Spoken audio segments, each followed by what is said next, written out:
أعوذ بالله من الشيطان الرجيم بسم الله الرحمن الرحيم أشهد أن لا إله إلا الله وأشهد أن محمدا رسول الله. Assalamu alaikum. Assalamu alaikum. With Allah's name, the merciful benefactor, the merciful redeemer, we openly bear witness there is no God but Allah, and we openly bear witness that Muhammad is the servant and messenger of Allah. Today we're going to make some comments on how Allah teaches man through nature. Allah is our teacher through nature. He teaches us with the nature. He teaches us through nature.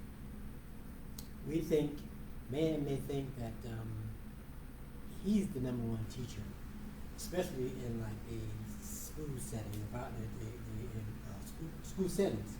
He may think that he's the number one teacher, when in fact he is not the number one teacher. He got his teaching from somewhere, and if he's not giving credit to the one who's behind it all, then he's trying to get the credit for himself. So with God's help, just want to visit a few areas to show how Allah teaches us. How Allah teaches us. Now, all of these areas are in the Quran. Alright?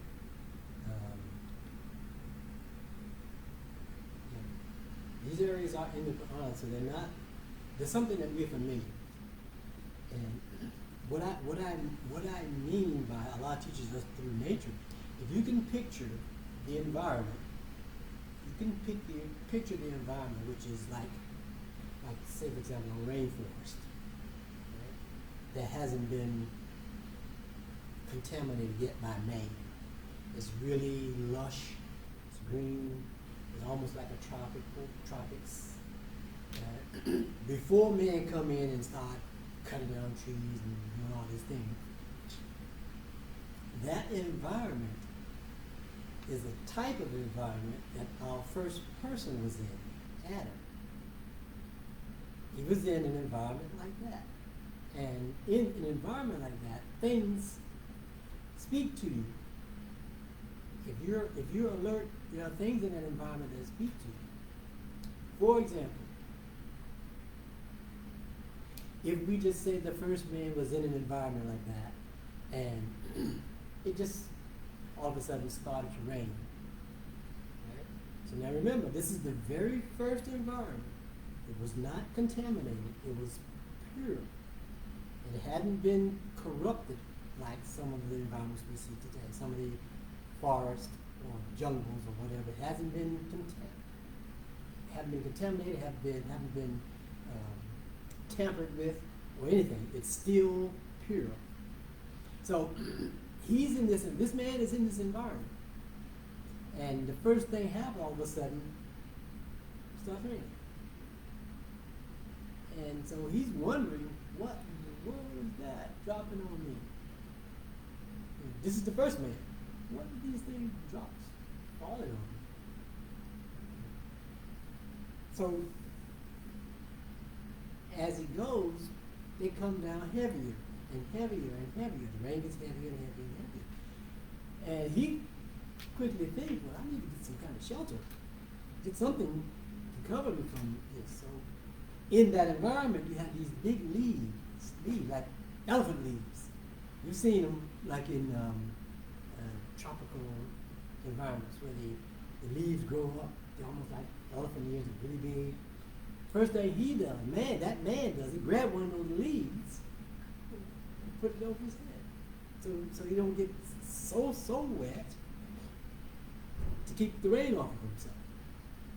And he takes it even further by using those same leaves to eventually construct him a little teeny shelter. So that if it rains all night, he doesn't have to sleep in the rain. Make a little shelter. And the bamboo huts and all the things that are there, he's figuring out, I got to use the things in this environment to help me. So he started making all these things to keep the rain off of him. And all of a sudden, his stomach started talking to him. So then he gets hungry. This is the first man. He gets hungry. he got to figure out, well, what am I going to eat? I got to have something to eat. And, you see these things hanging off the trees. You don't know what they are, but this is the first man. You see maybe apples, maybe some mulberries, blueberries, or maybe even some grapes. Who knows? I don't know. Maybe some bananas. But this first man sees these things and he's curious. What are they? So he begins to explore, examine, and sample. And lo and behold, apples are good, right? Blueberries, mulberries, they're good. So he knows now that he can get those for dinner, or just at least to satisfy his hunger until he can get something else. And as it goes, these wheels start turning. He's in this environment, and the environment is saying things to him. And so he comes up with ways to satisfy the questions that are in his mind.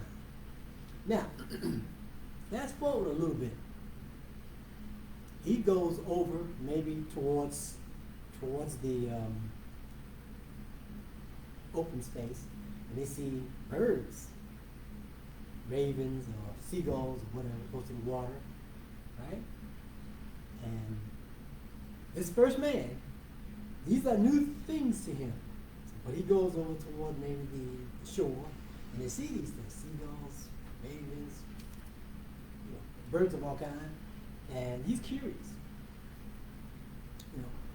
How is it they can just jump up and fly like that? Get up, get away from it. This is the very first man. How Allah uses nature to teach, how Allah uses nature to teach man. Today, even today, we're going to bring it up, God willing, to today. But this first man, he started off after seeing all these things, the birds, the seagulls, and he wants to know, how does he do that? And so that's always on his mind. And the first man may not find a solution, or he may not find a way to replicate what that bird is doing. Go and get out. He may not be able to do it, but it's there. So if he holds it long enough, he might be able to pass it on to someone else. Now, this man, he's in this pure environment. All of these things are speaking to him. Right? First it was the rain. It says something to him. He went and got the leaves, put over himself to cover. He eventually built him a little shelter from the leaves, found a way to make them stay together so that he could have a little shelter to go up under or sleep up under or whatever. Then he moves around and getting fruits that are hanging on because that environment is probably very, very fruitful, alive with fresh stuff, fruits. And he got to figure out, well, what can I eat? And so you see these things and he starts tasting them, and they taste pretty good to him because they're sweet. And most of them are sweet. I don't think he grabbed the lemon. The lemon is a little bit bitter. I don't think he grabbed the lemon. But he probably grabbed all those other things, and they were okay. They didn't upset his stomach. He didn't feel bad because the environment wasn't contaminated as such as it is today. So they were good and agreeable to him. He knew that he could go there from time to time. Now on, he could go get bananas or apples or whatever he saw, maybe even some pecans, right? They fell off the trees too. You see them on the ground. Once he looked in the thing, he break it open. There's something in there. Taste it. They found out that he can do that. We're talking about the first man. This is how it all started. This is how man was taught by nature to explore, to question, to examine, to experiment with these things. This is what happened. So, and it just, as it progressed, as we said, he moves around his environment, maybe get close to the shore. You see these birds, seagulls, ravens, or whatever on the shore. And maybe look out and see something big coming out of the water. Something jumping in out of the water. Maybe that's a whale. A big thing. You see it jumping out of the water, then coming back in, and jumping out of the water, coming back in. A whale. And he questioning that. What in the world? I'm not going out there in that water with something that big, right? But something is in his mind. What's in his mind when he sees something like that? That way. Fast forward a little bit. Either he kept it long enough so he could pass it on to his offspring, and his offspring decided that from these birds, we stop at rain, fruit, and birds. We stop at rain, fruit, and birds because there's a whole lot to that environment. Right? And if you think about it, you can come up with a whole lot of things that man had to figure out how to use. Okay? But we're just going to stop at the leaves from the rain, the fruit on the tree, and the birds on the shore. Right? There's a whole lot more. We're just going to stop right there. So some things he held in his mind, maybe passed on to those who came after him. Because you gotta piece this thing together. At some point, he met somebody that was not like him, the opposite sex. That became a whole chapter there. So, anyway,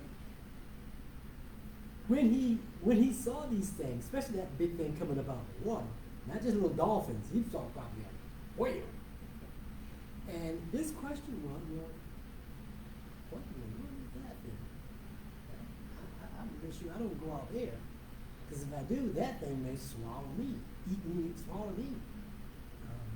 Because of its size, it can swallow me just like that.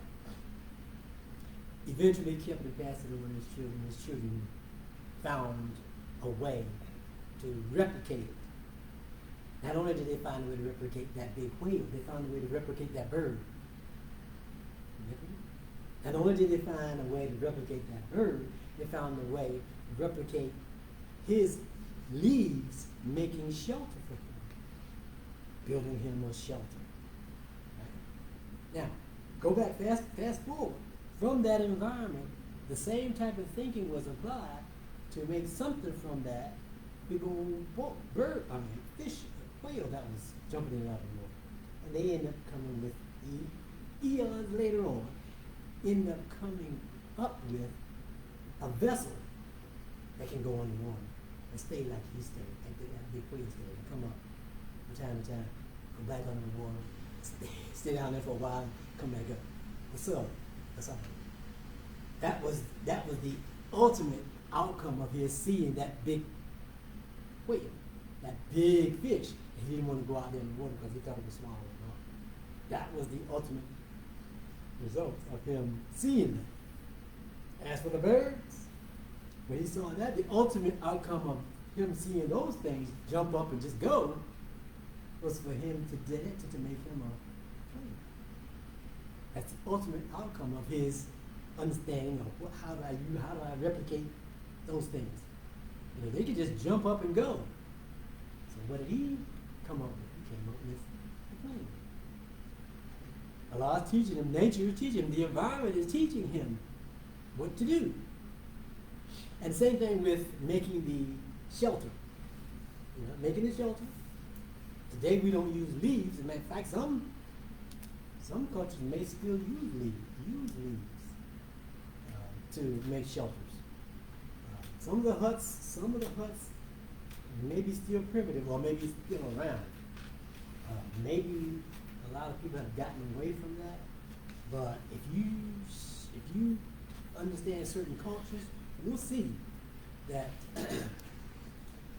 things are used today that were not used yesterday, and there are still replicas of things that were used yesterday in certain cultures, in terms of shelter, right?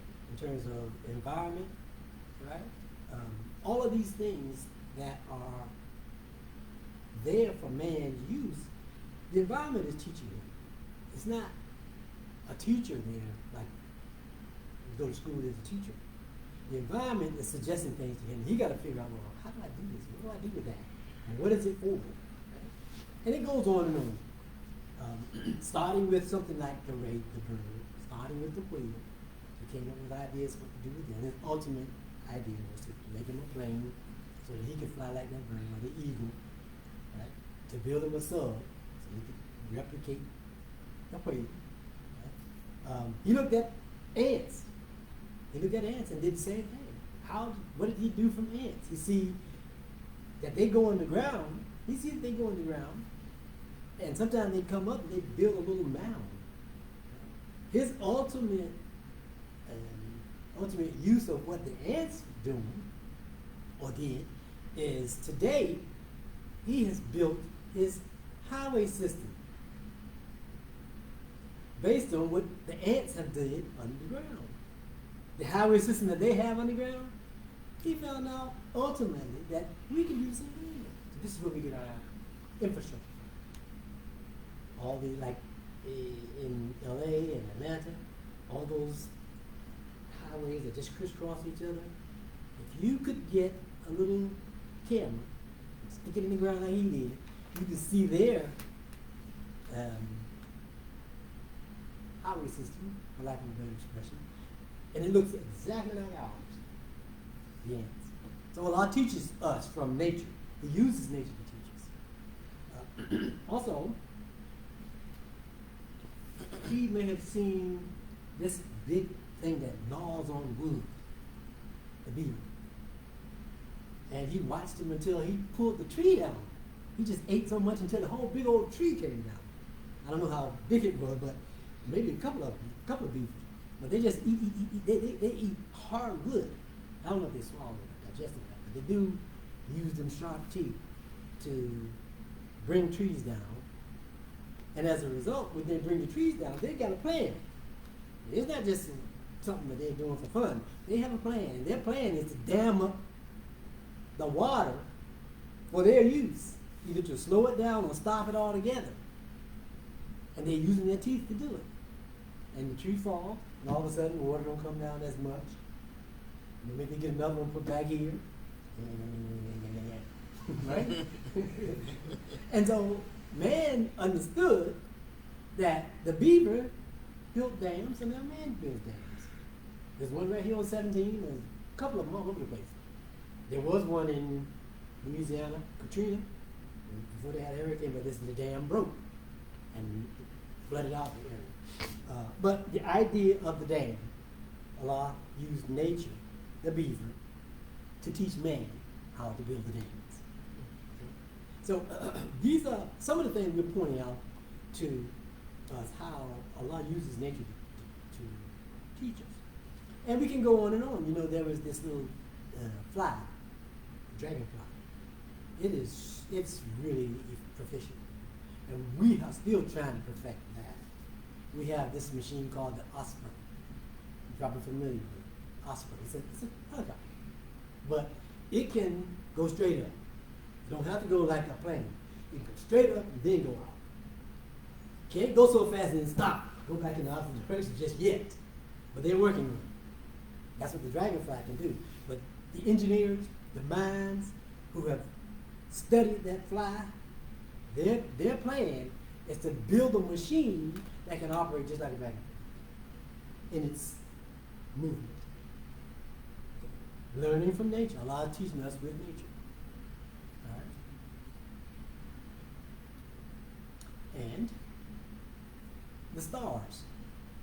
The stars in the sky. An old science that people used to use stars as navigation. To navigate their way. They go way back. Right? People would use the stars to help them to find their way. So, man, Allah teaches us with nature because the Navy uses that right now. Our Navy still surely we have what they call it, a GPS, systems and all that. But don't think for one reason, for 1 minute, that it's not in some way taking use of the stars. Because Allah tells us in the Quran that they're used to teach man, to show him how to guide himself, especially at midnight on the ocean. No lights out there.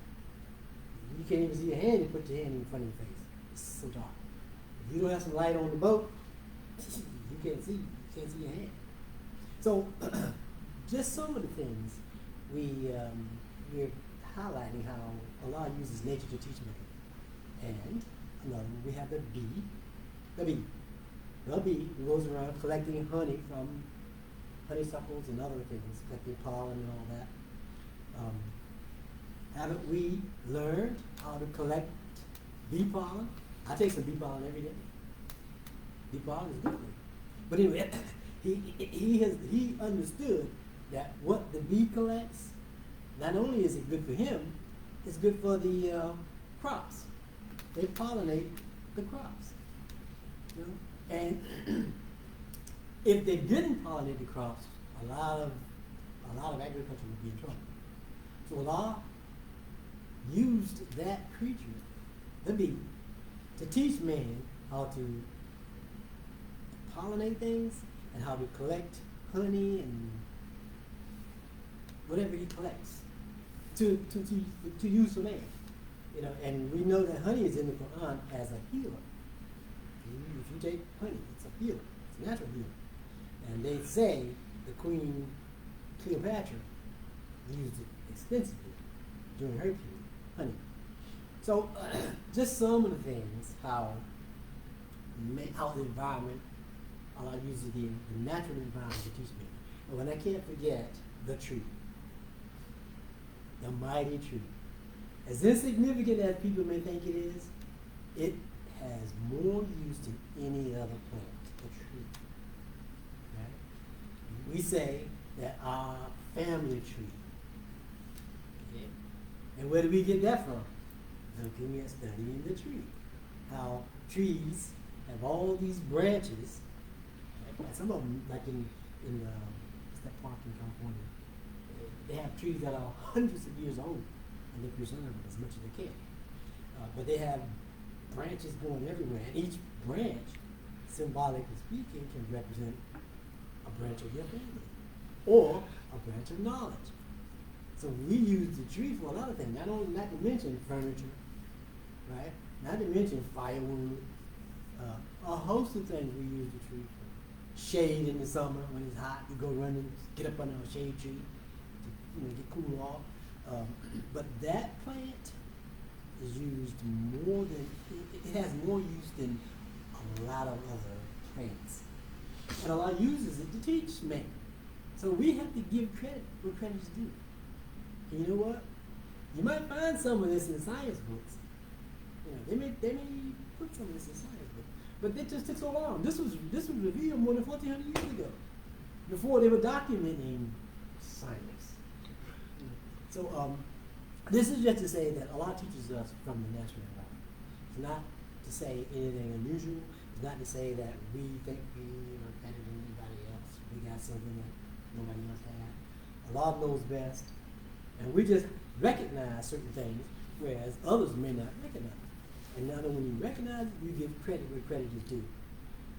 You have the ant, the beaver, the raven, you got the whale, the bee, the dragonfly. And I'm using nature specifically because they were around for hundreds of years. And then you got cows, cattle, stars, sunlight, flowers, a host of things. And you can probably add to this list. When you think about it, if you put your mind in that environment, that pure environment, that pristine environment from the beginning, and bring it right on up to now, right? There's a whole lot that you would gain just by taking it from that environment, how we came from, a virgin environment to where we are today. There's just so much to gain. And so, once we gain that, we're just to confirm that Allah is greater. He is the teacher. And the Quran teaches us that Allah is teaching us all the time. Even this technology, computer, especially computer, it's only an outcome. It's an outcome of our thinking. It is an outcome of our thinking.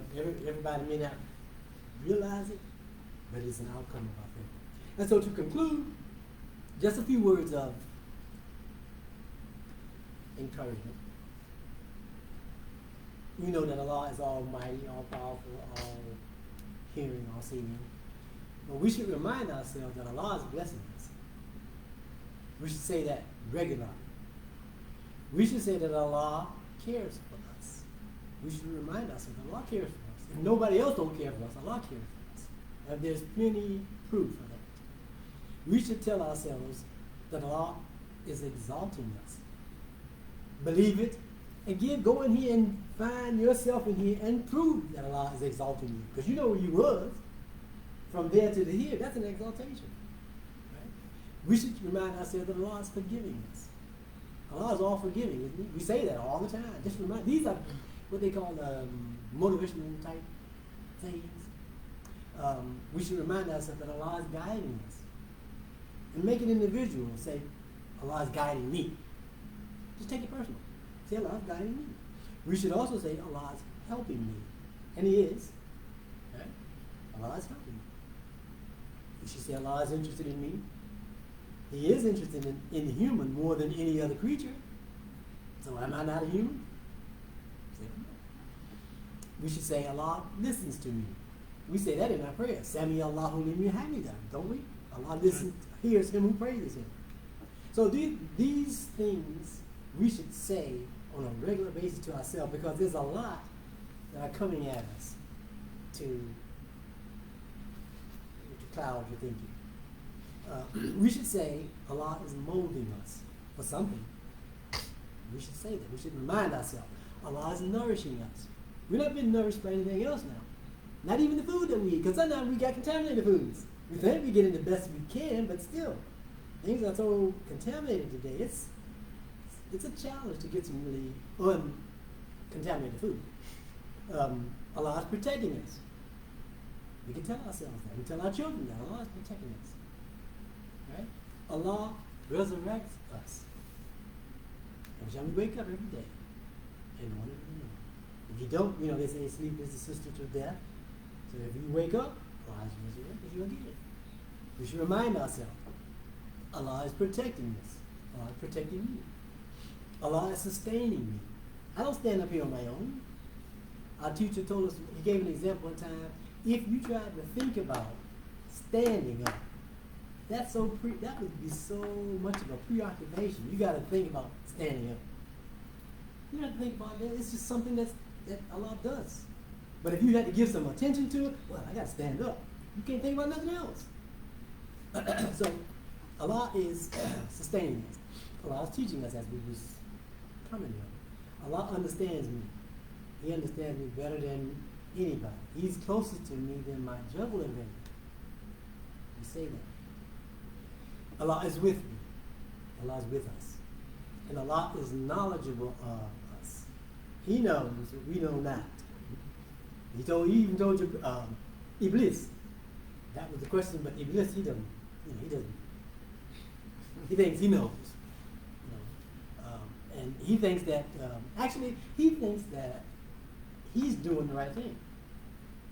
He thinks what he's doing is the right thing. Because he wants to take the word to God, but he wants to do it his way. He don't want to do it our way, the natural way, based on goodness and human sentiments and all that. He wants to do it his way. And a part of his way is to whip us with our own weaknesses. Until you say, okay, oh Lord, oh God, I'm ready for you. And whip you with sins and wrongdoings and a host of things until you say, okay, I've had enough. I'm just going to be right for the Lord. Right? But these are just things that we should remind ourselves and share with our family members, especially our children. Because they may need encouragement from time to time. And what better encouragement than from the Quran? So with that, we like to greet you with the greetings of peace as we came before you. Assalamu alaikum. Any questions or? I did. Did you mention the mother book? The mother book, or the mother of the book? I didn't want to reiterate something you said. In our class, we were talking about Imam Warif Muhammad and his connection between creation and the Quran. And there are some scholars, and maybe a large percentage of Muslims, when they think of the mother book that is mentioned in the Quran, they think of a book that is in heaven or in paradise with Allah, and it has all of the other scriptures from Allah, like the Torah, the Injil, the Zabur, and the Quran. And the Quran is from that mother book. But Imam Wafdi Muhammad was saying that the whole creation is the mother book. And that's why it is in connection with the Quran. And that's why the more you learn about the Quran, the better you appreciate creation and vice versa. That the creation is a revelation within itself. And that's why we should study creation and creatures and everything he's talking about, because that helps us. And every creature he was talking about and everything that we learn, period, whatever our expertise is on this earth, is from Allah. And the deeper you get into it, the more you appreciate Allah and appreciate Al-Islam and appreciate the Quran. You know, one thing that, you know, Imam was saying in connection to this whole conversation, he said that Allah is the Lord of all the systems of knowledge. Right. When he said that, you know, for some of us, it just opened up a vista of a whole new perspective. Because when we just heard Lord of all the worlds, sometimes our mind may have been gone to La La Land, right? But when you understand there's a system to this, there's a system to everything, and actually our number one enemy beat us to the punch. He got to this knowledge before we got to it. But Allah says when a Muslim finds knowledge in the world, he has a right to it. It's really his. That rascal got to it before we got to it. And I thought it was also interesting that you were talking about Shaitan thinks he's doing the right thing. That would also speak to people thinking about Islam and Al-Islam. Like, listen, you can't submit to Allah by doing what you think is right, but what Allah tells you is right. It was something else that you just mentioned, but I forgot what it was. Oh, yes. So yesterday we were talking about Al-Fatiha, and we talked about when we talked about Rabbi al-Alameen. And Alameen, when we researched it, and it had to do with knowledge, we didn't delve very deeply into it, but what he said is that we in our community say systems of knowledge, because if you think of all of the worlds, like he said, when I was a kid, this is what I thought of. Star Wars and Star Trek. All of the worlds is like what happens over in this planet and this planet. But when you think of knowledge, you realize it's whatever field of knowledge that you want to go into. Allah is the Lord of that, the ruler of that. And once I got this understanding, I was talking to a friend of mine who works for the city, and he was telling me about how they have to keep repaving the streets. And he said they repave the streets over and over again. He said, you know why that is? He said, because the ground continues to move back and forth, right? And the ground underneath the earth. And the way Allah created it, it's going to continue to submit to Allah no matter what you do to it. If you put concrete on there, eventually it's going to shake and split through. And just saying that, because I was listening to a lecturer who was saying, whatever your expertise is, you can see Allah in it, right? So this brother, if you think about it, you would think it's totally away from Allah. But when he told me that, he wasn't thinking about God, right? But I was thinking, this is how Allah made this thing. No matter what we put on top of it, it's going to beat us, because it's going to wait us out until we can't put concrete on there. And you see houses now that are overcome by tree branches and those leaves or whatever that take over a house or take over a car. If you leave a school for so long, it's going to take the whole thing over, because it is going to submit to Allah regardless of what we do to it, right? And just in that this person learning about concrete and how we do it, if you study whatever it is, you delve into it, eventually you'll get to Allah and the creation and the Creator. I like that, kind of ask or make a little point on how it come out like that. You made a statement, Shaitan beat us to some things,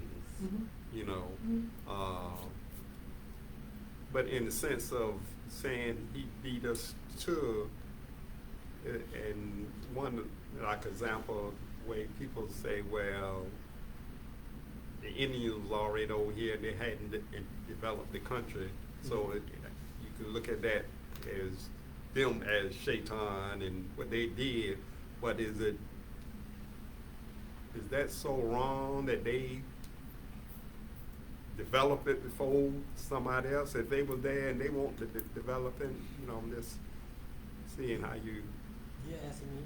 yeah, if it's a question or kind of touch on, you know, because you So- use the word shaitan beat So- us to doing things. This is So what I is it- would say to that particularly. It may be in another realm if you think about it maybe differently, but particularly the Native Americans, so Africans came here first, and then the culture, the environment, everything changed the complexion to what we could say is Native Americans now. But Native Americans and their belief system, they were what we was talking about in class. They were, many of them were Hanif. Most of them were. They believed in one God already. So not necessarily they were following Shaitan. Maybe their inclination, or some of them, the inclination to worship ancestors or worship something other than Allah.